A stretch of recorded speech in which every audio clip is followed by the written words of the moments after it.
को मालूम हो और सब ने इस वक्त तक इस्लामाबाद हाई कोर्ट का ऑर्डर पढ़ लिया है।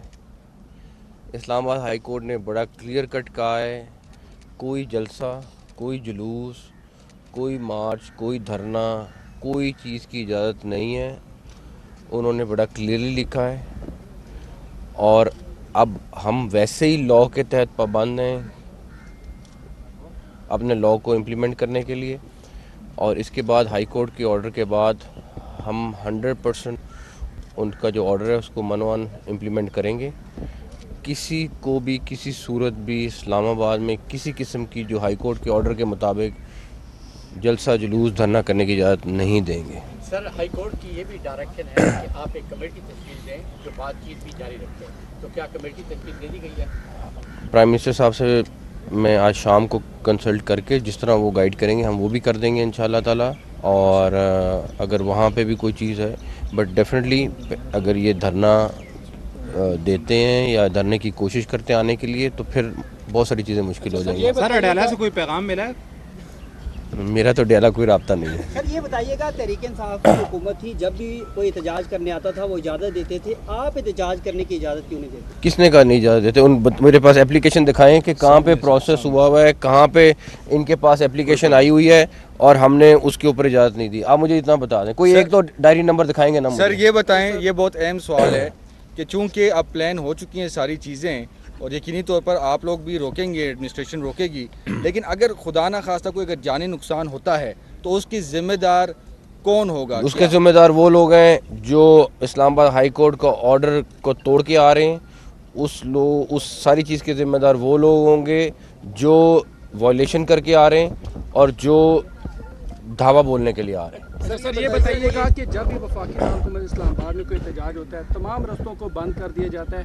इस बार अगर एहतजाज नहीं करते, फिर अगर दोबारा एहतजाज की कॉल दी जाती है, फिर भी रास्तों को बंद कर दिया जाता है। मैं ज़ाती तौर अल्टरनेटिव रास्ता क्यों निकल सका? मेरी बात सुने, मुझे आप खुद बता दें क्या उसके, अगर मैं ना रोड बंद करें या ना करें, आप बता दें क्या करना है। सर जो कारोबार है, मैं आपसे एग्री करता हूँ यार, मैं तो खुद एग्री करता हूँ कि ना दुकान बंद होनी चाहिए, ना कारोबार बंद होना चाहिए, ना सड़क बंद होनी चाहिए, ना मोबाइल सर्विस बंद होनी चाहिए। मैं एग्री करता हूँ, लेकिन बताएं क्या रहेंगे। मेरा क्वेश्चन जरा हट के है। हाँ जी सर, बड़ा चिनार में कल एक वाकया पेश आया, लहू लहू हो गया सर, उसके हवाले से क्या कहेंगे? बच्चे भी उसमें शहीद हुए और देखें, इससे ज़्यादा अफसोसनाक वाकया नहीं हो सकता।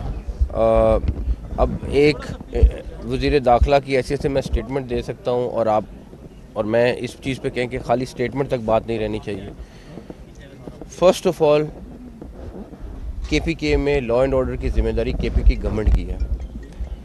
हमें इस सारी सिचुएशन के बावजूद कल KPK वाले, आपको पता है गवर्नमेंट खुद इन्वॉल्व है और वो धावा बोल रहे हैं हमारे पे।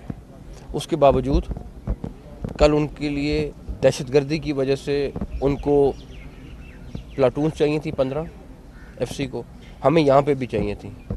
हमने यहाँ रोक के उनको वहाँ पे अवेलेबल करी। हमारा ये फ़र्ज़ है कि उनको असिस्ट करना। आप ये उनसे पूछें कि आपकी तवज्जो वहाँ पे दहशतगर्दी ख़त्म होने के लिए होनी चाहिए या यहाँ पे धावा बोलने के लिए होनी चाहिए।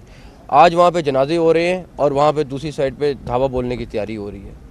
ये हमारा काम है, फेडरल गवर्नमेंट का काम असिस्ट करना है। हमारी जिम्मेदारी लॉ एंड ऑर्डर की नहीं है 18वीं तरमीम के बाद, लेकिन जो वो डिमांड करते हैं, जहाँ पे उनको कोई ज़रूरत होती है, वो हमने पूरी करनी है और हम उसमें बराबर की हिस्सेदार समझते हैं। लेकिन पहली प्रायोरिटी उनकी लॉ एंड ऑर्डर वहाँ पे उस सूबे की है जिम्मेदारी। तो आप खुद ही सोच लें कि वहाँ पे जनाजे उठे में 40+ और दूसरी तरफ क्या हो रहा है। तो माजरत के साथ ये वहाँ पे जो लोग बैठे हुए हैं उनको सोचना चाहिए कि प्रायोरिटीज़ क्या हैं, क्या नहीं होनी चाहिए। ठीक है, सियासत आप करते रहे, अरे भाई इतना बड़ा वाक़या हो गया, वैसे ही आप सोच लो कि क्या करना चाहिए क्या नहीं करना चाहिए, लेकिन मर्जी सब एक तबका जो है वो हम देखते हैं कि मुख्तलिफ दाखिली बन के जा रहे हैं। इत्तलात ये भी है कि 2000 से ज़्यादा लोग टोलियों की सूरत में 2-2 4-4 करके इस्लामाबाद के मुख्तलिफ इलाकों में ऑलरेडी बैठ चुके हैं। उनके खिलाफ भी कोई ऑपरेशन बिल्कुल होगा। जो भी लोग यहाँ 144 की वायलेशन करेंगे, जो भी रूल्स तोड़ेंगे, उस हर एक के खिलाफ ऑपरेशन होगा। ये बताइएगा कि बुशरा बीबी ने सऊदीया के हवाले से एक बयान दिया है, वीडियो बयान में आप सबने सुना होगा, तो सर इस पर क्या कहेंगे? मेरा ख्याल है कुछ लोग, मैं किसी को नहीं कहना चाहता, लेकिन कुछ लोग कहीं पे तो अपनी सियासत के लिए आपने अमेरिका बीच में ले आए, आप सऊदी अरेबिया बीच में ले आए, आप हर चीज़ को बीच में ले आए, आपने कहीं पे SCO कॉन्फ्रेंस का लिहाज नहीं रखा, कहीं पे अब बेलारूस का प्रेसिडेंट आ रहा है उसका ख्याल नहीं रखा। मुझे नहीं समझ आती कि खैर लोगों ने फ़ैसला करना है, लोग फ़ैसला करें। मेरा सिर्फ इतना है कि लोग सोचे तो सही कि ये क्या, आपने पहले अमेरिका के हक़ में भी सुना अभी पिछले दिनों में कि झंडे भी आ गए, जश्न भी हो गए, कि ट्रंप आ गया, सारा कुछ हो गया। उससे पहले अमेरिकी साजिश भी थी ये। मुझे तो ये नहीं समझ आती साल के अंदर कि आप इतने ज़्यादा टर्न्स कैसे ले सकते हैं। तो खुद ये पब्लिक ने सोचना, ये मेरा नहीं ख्याल। नकवी साहब, एक तबका है जो तमाम वसाइल पर काबिज है और एक तबका ये चाहता है कि जी ये तमाम वसाइल मुझे मिल जाएं। तो इसकी जंग में आवाम जो है उनकी ईंट से ईंट बज रही है, मुल्क तबाह हो रहा है, इस पर क्या कहें? देखिए मेरी बात सुने, बात ये है कि आपके लिए, अगर मेरे लिए किसी ने भी कोई आवाज़ उठानी है, उसका एक फ़ोरम मौजूद है, उसका कॉन्स्टिट्यूशन के अंदर भी फ़ोरम मौजूद है, उसके अलावा भी फ़ोरम मौजूद है। आप उसके तहत उठाएं। आप मुल्क को तबाह करने के लिए क्यों कर रहे हैं ऐसे सारा कुछ? सर जी, 10 दिन का वक्त क्यों लिया जा रहा है? क्या आपकी तैयारियां नहीं है या कि 10 दिन का वक्त किसने लिया?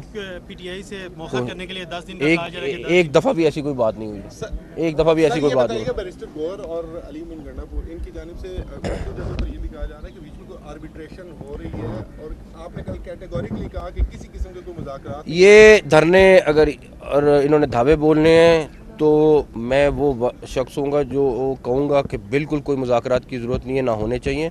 अगर किसी ने मुज़ाकरात करने हैं तो वो नॉर्मल तरीके से करने वाले, जायज़ तरीके से बात करे। ये कोई तरीका नहीं है कि एक तरफ हम कहें धावा बोल रहे हैं, दूसरी तरफ के हमसे मुज़ाकरा करें। कोई